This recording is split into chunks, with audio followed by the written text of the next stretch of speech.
Hey everyone, it's me. Welcome back to this week's episode of my Best Vintage Life podcast. I'm here alone for a few minutes doing a separate recording before we go into our interview with Rafi.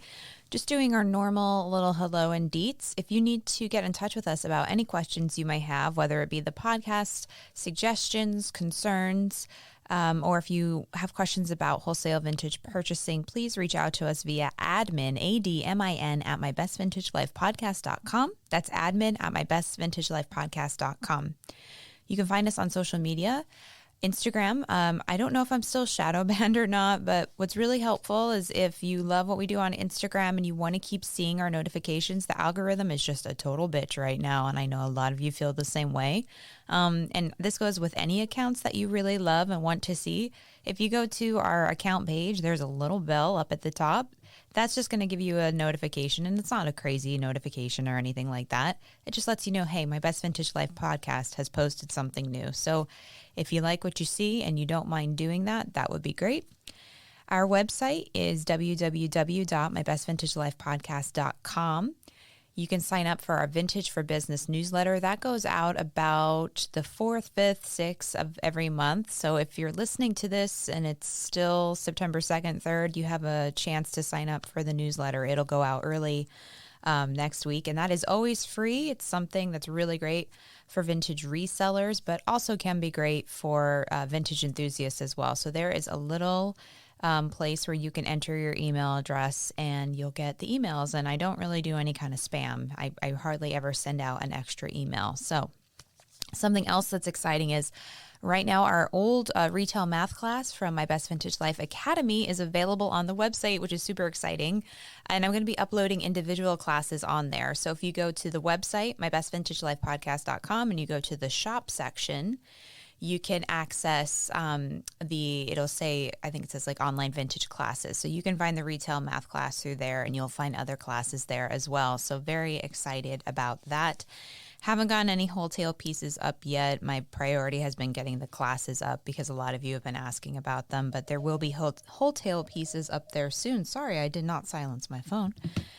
Don't forget to rate and review the podcast. If you love the podcast and you can't monetarily support via our Patron program, you can leave a rating, which is just stars, or a review. Reviews are a tremendous help in getting us out there. Podcasts, the Apple Podcasts app has an algorithm as well. So the more people are liking you, which would be like a star rating, or commenting, which would be like a review, the better. So if you could do that, if you're on an Apple operating system, and if not, you can also leave a rating or a review through Podchaser, which is a really great way for anyone on any platform to support the podcast. So to all of you who have taken the time to do that, I really appreciate it.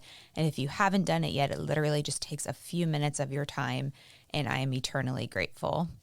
My obsession at the moment is my ceramic pink poodle I got from my friend Jenny. If you are interested in vintage home goods, she is originally from Sweden and living in Fresno. It's at Swede Finds, and she's on Etsy as well, and she ships. So if you're interested in any of her pieces, check it out. But I bought this beautiful ceramic pink poodle from her.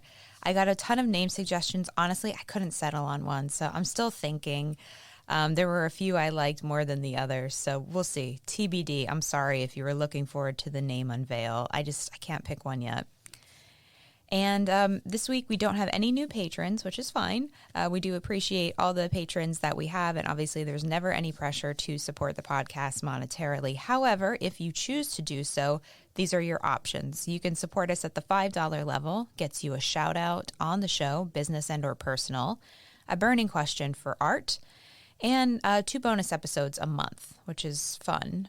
And we also have a $20 level. I eliminated the $2 one. Nobody seemed interested in that. So $5 is the lowest level. $20, that level is not going to be around much longer. That will become obsolete in November, which I've already reached out to the people at that level and the people on the wait list. 30 minutes just isn't enough time for these calls, these mentor calls. I had my first 1-hour call this week, and it was just perfect. It was the perfect amount of time. So we're going to have a $5 level, a $50 level, and a $100 level. The $50 level, there's 4 spots available right now, as of right now. You get all the bells and whistles of the $5 level, but instead of the old 30-minute call, you're getting 1 hour with me once a month. And it's a lot of fun, and I'm seeing a lot of progress with my mentees. So it's not really about the money for me. It's about helping you guys. So very excited for that. And then at the suggestion of one of my mentees, she said, I'd like a more expensive level. I said, okay. I wasn't expecting that. So we're doing a $100 level, all the bells and whistles of the $50 level, plus you're getting a free audit every month by me of your website and or selling platform. So whether you're on Etsy, eBay, or you have your own website, whatever it may be, your Instagram, I will do an audit of pricing, photography, copy, the copywriting. So that's very exciting. So you're getting everything from the $5 level, the 1 hour of the $50 level, and then you're getting one audit a month. And you're also getting our retail math mini class for free. Very cool. Excited for that. Thank you so much for all your support. I'm going to shut up now and get right into the meat of it. Here we go. Our interview with the other half of Baz Brothers, the one, the only, Rafi Bazerkanian. Thanks, friends. Hey guys, it's me, and I'm back with this week's episode of My Best Vintage Life. With me is my co-host. Hi guys, it's Art. It's Art. And Art, would you like to introduce our special guest? Yes, this is the other half of Baz Brothers. My brother Rafi is joining us today, so it's pretty exciting. It took 2 years to get him to come on and block some time for us since he's so busy in LA. Say hi, Rafi. Hi guys, hope everyone is well, and I'm excited to be on the show. Thanks for having me. Welcome, welcome. All right, Rafi, I have kind of an intro question for you. Maybe if you wouldn't mind telling everyone, what did you do before you got into vintage? We know Art's story, but we don't know yours. So what is your story? Don't make anything up. Funny, so it's just your average story. I went to college to become a teacher. I've always wanted to be a history teacher and coach football and maybe track. And halfway through finishing up my credentials, Art and I got into the used world. I don't want to say clothing. Right. In the beginning, it was definitely just used items. Oh, and the listeners know that. Art's definitely told them about all the different ventures. So No, not really. Well, I tried to keep it nice. Well, to summarize, you got into the used business, not clothing at first. Correct. Okay. So I wanted to ask you guys a question that I don't think I've ever asked, but at any point in time at the start of Baz Brothers, did either one of you try to stop the other one? Was there a moment where either one of you were like, this is not a good idea? Was there any hesitation? Go ahead, Art. Yeah. Raf a couple times tried to stop us. That was during the used portion. So you got to remember, Baz Brothers started when we were like little kids. Yes. Because we've always worked together. We did baseball cards together. We did blow pops sandwiches, at school. Right? Sandwiches. We did a lot of things. But when you say Baz Brothers is today with the vintage clothing. Yes, with the vintage clothing. Yeah. So I would say it was 1996. I remember it because Raf had a Montero. We went to the Salvation Army auction and in Pasadena, and we were just buying a bunch of used stuff, used books, and we bought like cages of things, and we filled up his Montero, and it got to the point where there wasn't room for this bike. You remember that? Yeah, the trophy bike. The trophy bike. So we had to tie it to the bumper, the front bumper on the, what do you call that front area? Yeah. Yeah. And he's like, hey, man, I'm done. I don't think this is it for us. What's a trophy bike? A nice bike? Or was that the brand? No, it looked like a trophy on the front of the car. Like, you know, the hood ornament? We tied it on there. Yeah, like a hood ornament. It was definitely not a trophy. No. I thought maybe $5 I was missing something. No. It's just the fact that you remember in the cars, 50s cars had those hood ornaments. So that's what it ended up. He's like, when you go deer hunting, usually they call it the trophy is on the front bumper. That's basically what we did. We tied that thing like a poor deer. It was so embarrassing. Okay, so it was a little bit of a spatial issue, some lack of space. Yeah, it's like, hey, man, what are we doing? What are we doing? You know, there's been a lot of times where we've looked at each other like, what are we doing?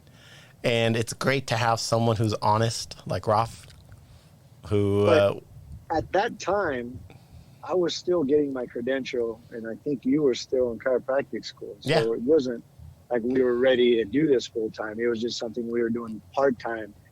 But I was like, maybe we should do something else part time. Yeah. Because this is a little bit rough. I mean, selling those books and driving around the city to sell used books. Lots of schlep. Lots of schlep. Yeah. We've never been afraid of schlep. Right. Yeah. Okay. I'm sorry. Did you want to add? Yeah, but once we were on track with clothing, we've never really stopped and said, okay, this isn't good for us, or this is unhealthy for our relationship, or this isn't good for our families. We've always been supportive. Usually when one's up, the other one's down, or it brings the other one up. Or we've always believed in each other, and we knew that working hard was going to make the difference, and that's what we did. And we just kept pushing each other, and one thing led to another. The deals got bigger, and we started enjoying it more and more. Yeah, that's true. Okay. What would you say your biggest first hurdle was to get over? Wouldn't you say, for my opinion, I think it was finding our own place, right? Like after... I would say before even that, I would say the biggest hurdle was probably more on a personal level, I think, for both of us. We both went to college.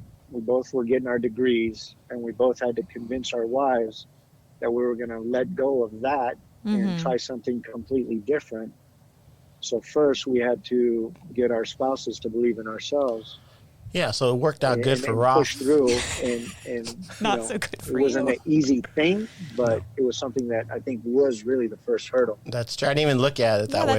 It's a really interesting perspective. I think so many people focus on the business part of it, but yeah, I mean, going from a at the end doctor of the day, to sell used clothes. Art's my partner, but I also have a partner in life, and that person has to be comfortable with what I'm choosing to do for the rest of my life. Well, I mean, I can relate to that because you guys know I don't have a fashion degree. I was a teacher too, and I know there was definitely some people looked at me like, "Are you sure you want to quit teaching to do fashion?" So I get it. I totally get it. Yeah. Oh, we had family members laugh at us. What do you guys sell dirty clothes at the swap meet? Didn't you guys go to college? Didn't you go to college so you don't have to do that? Right. I'm like, kiss my ass, Don't worry about me. I pay the bills. Well, that's a very unique perspective. Pre-social media, obviously that wasn't even, was there even email back then? I don't even know. We've got stories about the same email that I still have now.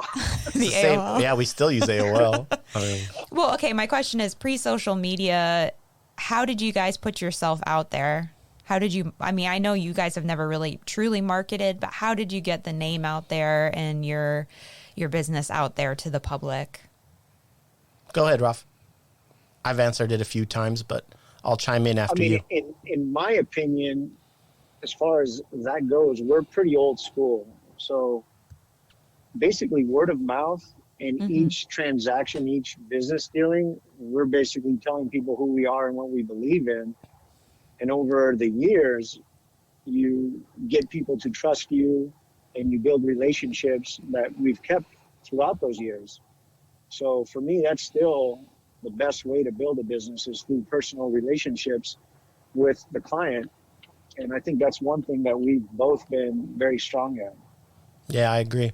Being the good guys, huh? There's a lot of snakes Fair. in the business. The good guys, That's just fair. being the straight guys. Being the straight guys, yeah. Not a fair. snake. Being fair. Being fair. It's like, yeah. But the thing is, even when someone buys from us or we buy from someone, I want to keep buying from them. I want to keep selling to them. And I don't want any transaction to be a one-time thing because then it's really not a good situation. We're not going to be successful unless our customer is successful. Exactly. And that's the way we look at it. Okay.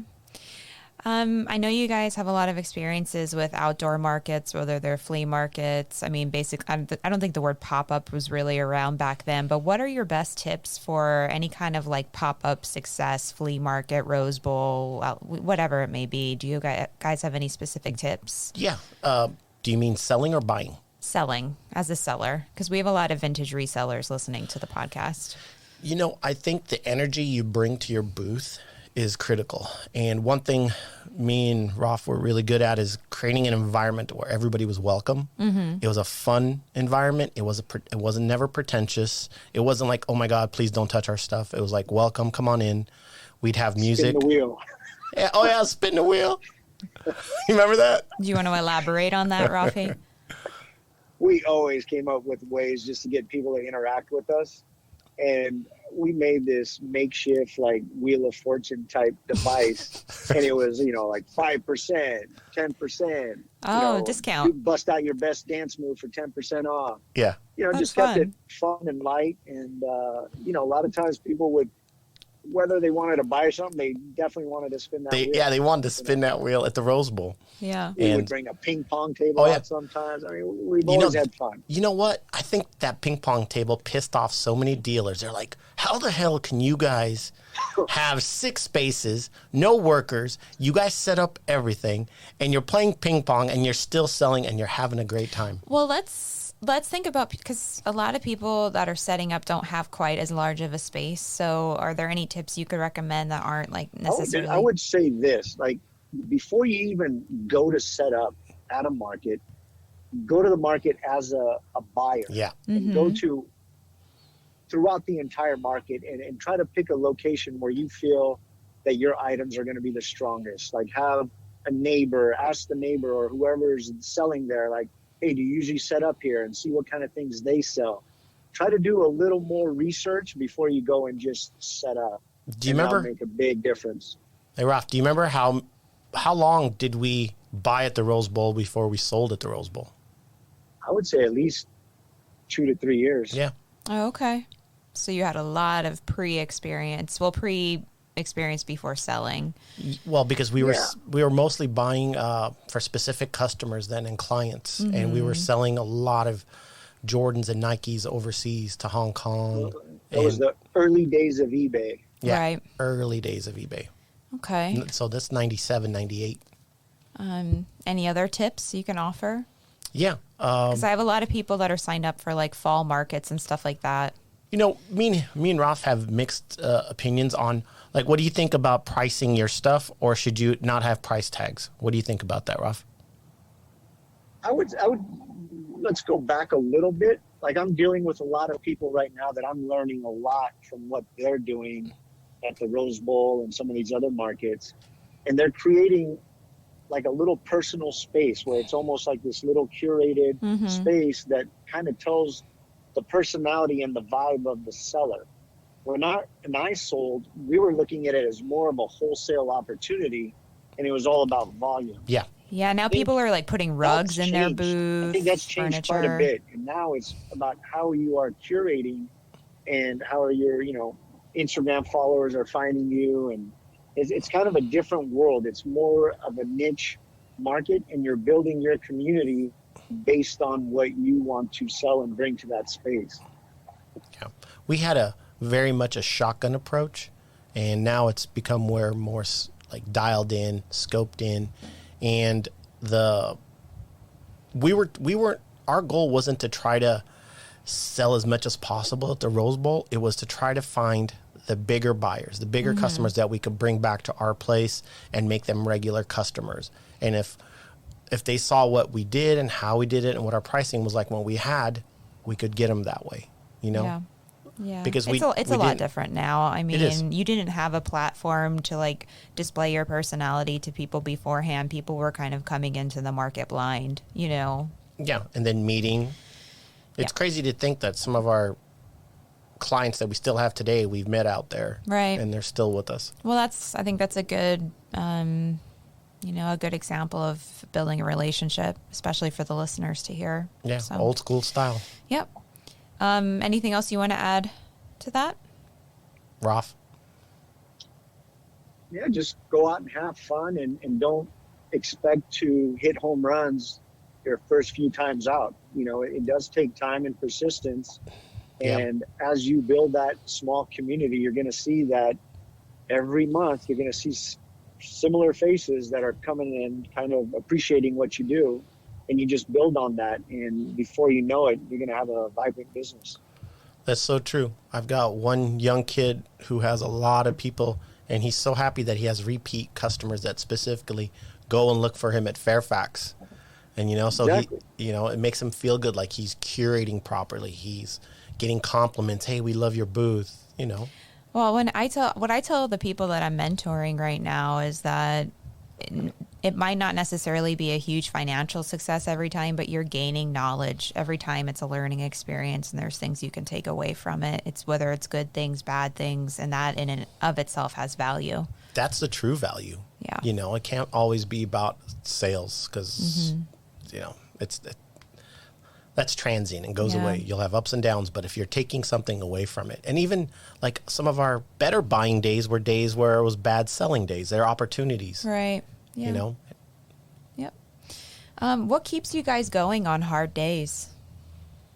Each other, working for each other, a family, definitely our faith, and just knowing that, our father busted his butt his whole life. Even when he was a lot older, he did swap meets in Las Vegas for a while into his 60s. 110 degree. And then there'd be days and nights. I kid you not. I did not want to go to the wake up. We'd look at each other like, hey, man, is it worth it? Is it worth it? Yeah. And we look at each other like, Dad's going to be getting up in an hour and doing a swap meet in Vegas. Come on, let's go. Yeah. So it's just, that internal drive. Anything you want to add to that, Definitely Rafi? family.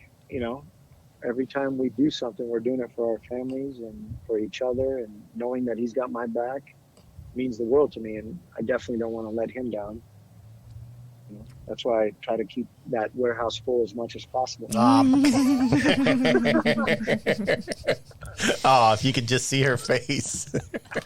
Was there ever a moment when either one of you ever wanted to walk away? No, not for me. Not for me. I think I love art, but if we lived in the same city and we were in the same warehouse day in and day out, Oh God, no. there would be a giant square, which would probably be like either a boxing ring or a wrestling mat. Yeah. And we'd be going at it every day. Oh, we argued quite a bit when, in the early days of the business, I had a different approach and he had a different approach. His strong suits were my weaknesses and my strong suits were his weaknesses. So what would happen in the early days, I'd go down to LA for 7 days out of every month, 7 to 8 days, meeting with clients. And I would try to clean up the small warehouse, organize it. Then as soon as I would leave, it would just get cluttered again because... Bam, yeah. You remember that. And then I would come back, I'm going to kill you, man. What's going on? You never do anything I tell you. And it's like, you don't get it. You don't get it. It's like, because you got to remember, that's when he had 3 young kids. So that time he had to go pick up the kids, take them to school. So you're limited on your hours. So when you're done with your clients, you basically have 5 to 10 minutes to get in a car and head out so you can get the kids. So you didn't have that downtime to put stuff away. And the next morning you're starting up at it again. Mm-hmm. Yeah. So you can either make sales or I could keep a really clean place.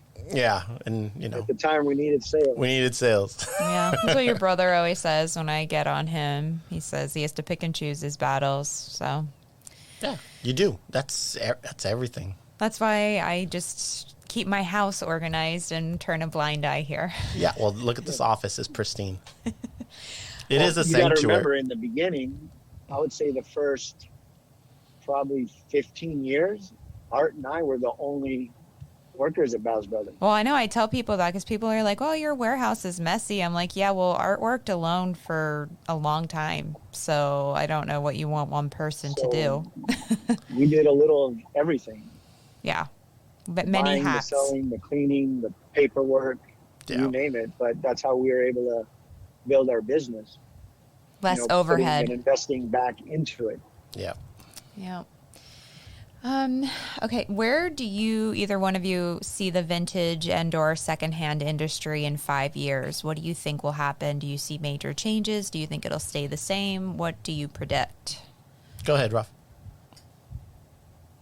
I think we're almost at a perfect storm. When Art and I first started this endeavor, we really had to explain to people what vintage clothes were. Mm-hmm. I mean, we've come such a long way from that. It's mind-boggling. But in the next 5 years, I feel like we're probably going to even double, if not triple, what the market cap is for vintage clothing and reproduction and repurposing. It's taking off all over the world. And I think it's a really good place to be. So a lot of people that feel like, oh, I've come in it a little bit on the back end, I don't think that's true. I think now's a perfect time to jump in and really get things going. I think it's going to surprise a lot of people how mainstream vintage clothing will become. Don't be surprised if you see it in, Macy's, Oh, it already has been. Nordstrom's, Yeah. Saks. Yeah, A lot of apparently mainstream stores are going to start seeing more and more of vintage styles. I agree. So it's a good time. It's a really good time to be in this business. Hey, Raf, It's exciting. do you remember when we first started? The older guys are like, "What are you doing? Oh, this business sucks. It's already over. Don't do it. Oh, no, you're wasting your time." Do you remember that? Yeah, of course. They told us, "Oh, this business is over already," because they got so used to making that easy money, buying $5 jeans, selling them for $500 to $1,000, the $2 shoes for $1,000. Yeah. It was easy, but we never in a way we were lucky because we never got jaded. We bought something for $5, we sold it for $10.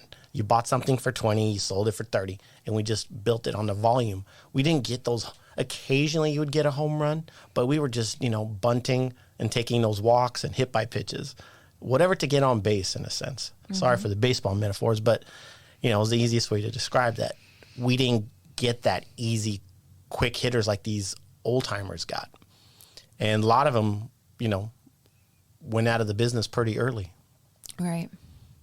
So. Rafi, how are you doing on where you are in terms of your service? Are you going to lose service soon or no? I just wanted to check. I think I'm good right now. I might lose you for maybe a few seconds in 15 minutes. 10 Okay, minutes. well, we're at 21 minutes, so I just, I wanted to see how far out that one area you mentioned was. Yeah, I think we're pretty good. That was it for my questions, so I didn't know if you guys, just to close up, if you wanted to tell a few memorable stories or anything you want to add, personal notes. No, I've got a question for him. Okay. Now that the business has evolved and we don't get to go out as much in the field or do the Rose Bowl, because the Rose Bowl was the culmination of a week of appointments at the warehouse. And so it was kind of like that fun day where we got to have fun and also sell, meet new people. What do you miss? Do you miss the Rose Bowl or do you miss going to the South?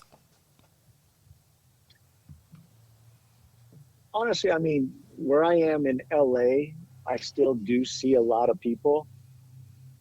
So as far as seeing people, I do get that. But I do miss the road trips, because those road trips could have been hours of laughing where we couldn't even breathe. And we always got into situations that most people wouldn't believe. And that, to me, was the best. Yeah. Do you remember the cowboy in Alabama where you almost fell through his trailer? Yeah, with all the boots that he had. Yeah. So Raf had, you got to remember, he lived 9 lives. He lived in Philadelphia while his wife went to Wharton. And so he would pick there and he would ship everything back to me when I lived in LA. Right. And then he moved to Atlanta. Right. When she had what was it? Amgen? Yeah, she did a 1-year market research, a sales rotation, actually. Sales rotation, right? For Amgen, yeah. So he was in Atlanta. But Atlanta proper, has its things, but it was the outskirts that were fun. And I would go on buying trips with him. Well, there was this one year. Do you remember when Dukes of Hazzard, Britney Spears, and those boots and the flower boots, butterfly boots? Jessica Simpson. Yeah, it was one of those girls. And that was pop. And we needed thousands and thousands of them. So we flew there and we got a van and we just went around the South buying these things. And anybody we asked, and we would go on these adventures to people. I know someone who's got some boots, and we go there, and you go in, we're thinking it's a store or storage, and it's a guy's closet. We're like, what? So this guy, oh man, remember how he was talking to The his dog. the The dog was amazing. The dog was Remember unbelievable. the dog? Yeah, red It dog. was like full sentences to this dog, and then the dog would do whatever he said. Yeah, he's like, dog, these are my friends. I'd like you to go over there and watch the goats so the goats don't get out. And he'd go and sit and he would look at the goats. That's so sweet. Yeah, he was such a nice guy. Oh, we'd meet people at the different flea markets. Mm-hmm. Even at remember all the savers we went into? Yeah. So we literally shipped back almost 2,000 pairs of boots in, 5 days? If that. Yeah. Wow. Yeah, it was crazy. Yeah, I missed those road trips. Yeah. That's when you almost got attacked by those goats. Oh, remember when that one guy that we had catfish with and his little firebomb almost blew up in my face? Yeah.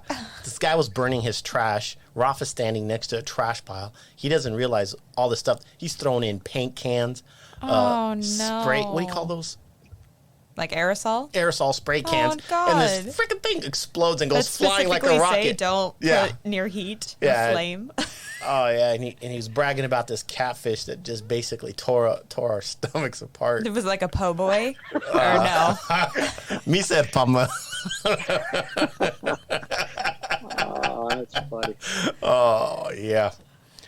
Good times. Good times. Hopefully there was a restroom nearby. Nope. Outhouse. Nope. Nope. Boots. Boots. Oh, God. I'm kidding. That was the Tennessee River right back there. I'd love to go on a trip with you guys. I think that would be fun. Nah. No? Nope. It's been done. That's mean. Ralph, do you think she could handle it? I think so, for sure. All right. Do you think she could have handled St. Louis? St. Louis was kind of rough. Yeah. The hoarding? Did you ever tell him the No. St. Louis story? No. Never? Never. You did a little bit. No, that was Kansas City. Oh, This- I confused them. Okay. All right, Go let ahead. me tell you about St. Louis.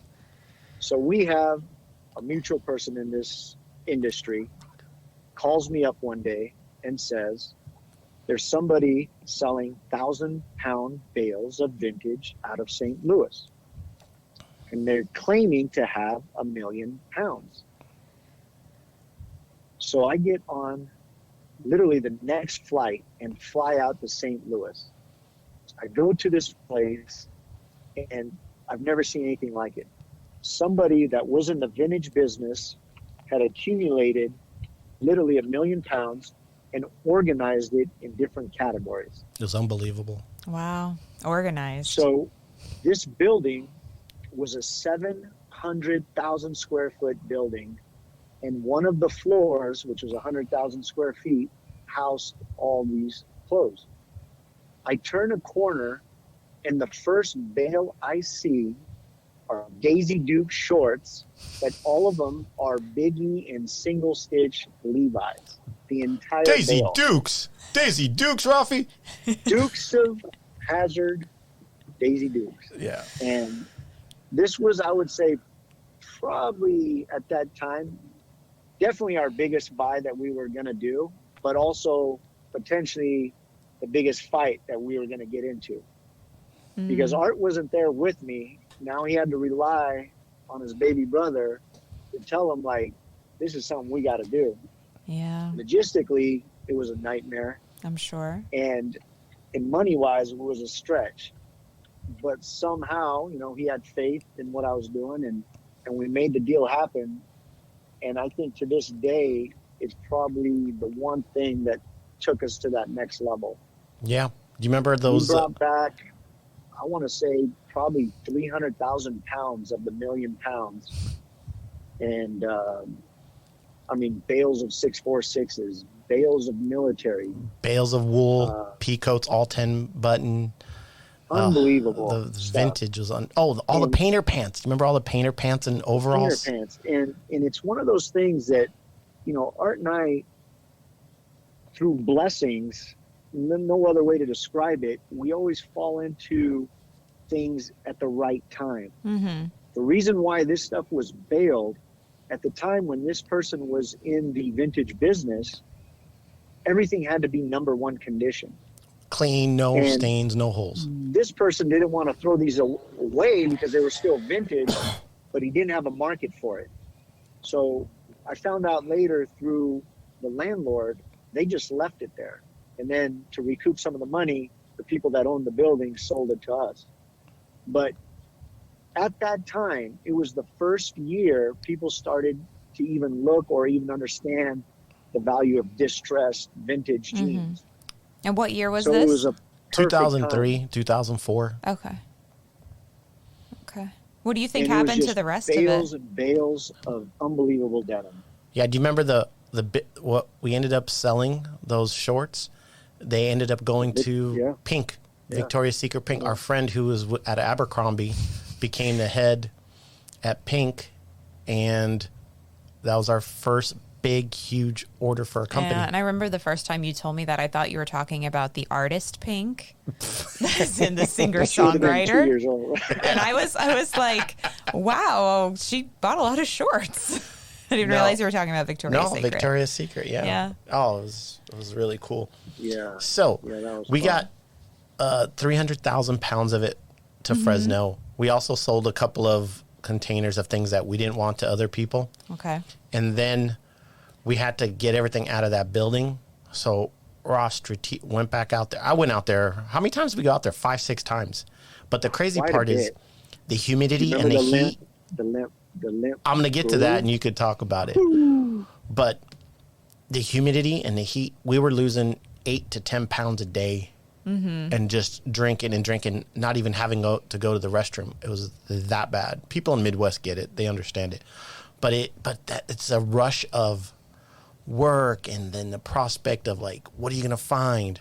Because we were just staging and trying to get trucks there. We had a nightmare trying to get trucks there. You have to take these freight elevators because there's no loading. We're on the 4th floor or 5th floor. I forgot. Fifth. And so you have to put them in freight elevators, bring them down, stage it down below, do that, but yet make sure that there's trucks because, I mean, do you remember all the other stuff in that warehouse? That's when it was unbelievable. The cars, people would park their cars there in St. Louis, and most of the people that parked their cars there were probably in the pharmaceutical industry with 26-inch rims, and like they were keeping their cars there so they wouldn't get thrashed. Like lifted cars, you name it. They would park them there so they'd be safe. In the building? In the building. That's a huge fire hazard. No, there was like hundreds of cars in there. Oh. It was unbelievable. Yeah. Collectible cars. I mean, cars like old Bentleys from the 30s and 40s. It was unreal what was in there. Wow. So now she wants to know what we did with the rest.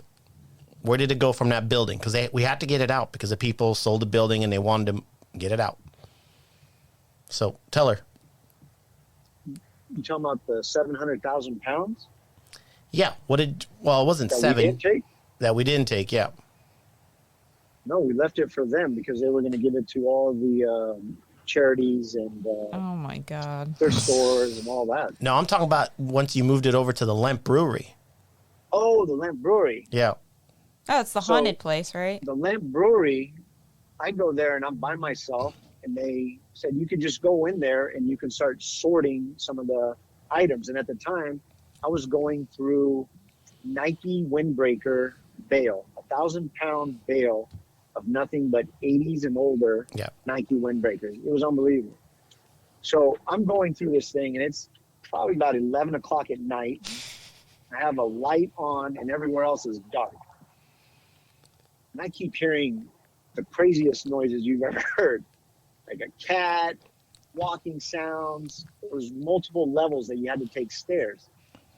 So I get bored. I take my flashlight. I walk up the stairs, and I come up on another floor. And this floor, the way they did storage back then, there's no fences between any of the people's items. So it's just boxes of random things. And as I'm going through, and I'm looking, there's an old photo album from like the 1800s. Oh, and God. I was like, wow, this place is like a museum. Yeah. So I go back down. I probably work till 4 o'clock in the morning. I go back, don't think anything of it. I'm back in LA 2 weeks later, and I'm watching America's Most Haunted. And the building I was in was number 3. Yeah, that sounds like some weird energy in there. At that point, that's when all the hairs on my hands just went straight up. Yeah. It's crazy to think how much stuff of that stuff we left back there. I have 20 bales of it here still. Unbelievable. Yeah, I have the long cashmere coat bales. Ugh. The baseball. Those are probably toast. Oh, by no now. way. Those No. are good time. Good time for those right now. Yep. We have baseball pants. Mm-hmm. And then the tropical jackets. Do you remember those? Like the lightweight blazers. And then there's another trench coats. Still have a few trench coat bales. It's crazy. It was unbelievable what came out of there. Yeah, that was definitely a good way to word it as blessing, you know. Yeah, it really was. The timing was perfect So for that bar. the way that deal happened is we gave the person who gave us the opportunity to go out there, do you want to be a partner with it? And he refused to be a partner. He said it was too much, didn't want to deal with it. So we're like, okay. No, remember what the main reason why he didn't want to be a partner? Daisy Dukes, Rafi. Yep. He said, I don't want anything to do with Daisy Dukes. I haven't sold a Daisy Duke short in 10 years. Yeah. Yeah. And then guess what became the hottest item for the next 10 to 15 years? Yeah. Still going. Those cut-off shorts. Cut off shorts. Yep. Yeah. Yep. But we gave him. And we only had 100,000 pounds of them. Yeah. We gave him a commission, finder's fee, which made him happy. Yep. Well, do you have anything you'd like to add in closing? Any last thoughts? I do. I just want to say, Bridget, thank you so much for creating this blog. And one of the main reasons why is because you gave us all a memory of my dad that I'll always treasure. So thank you for doing that. Oh, Yeah. you're welcome. That's my favorite podcast. Yeah. That's a good I one. listen to it with the kids all the time, and I love it. Thank you. You're welcome. Well, I'm glad to have helped with that. So, Art, do you have anything you want to add in closing? No, just other than just stay positive. Don't listen to all the news out there. Do your thing. And if you ever need to get motivated, you know where to do. Just watch one episode of Chappelle. It'll make you laugh, and it'll make you realize everything is silly, and you just do your thing and stay positive.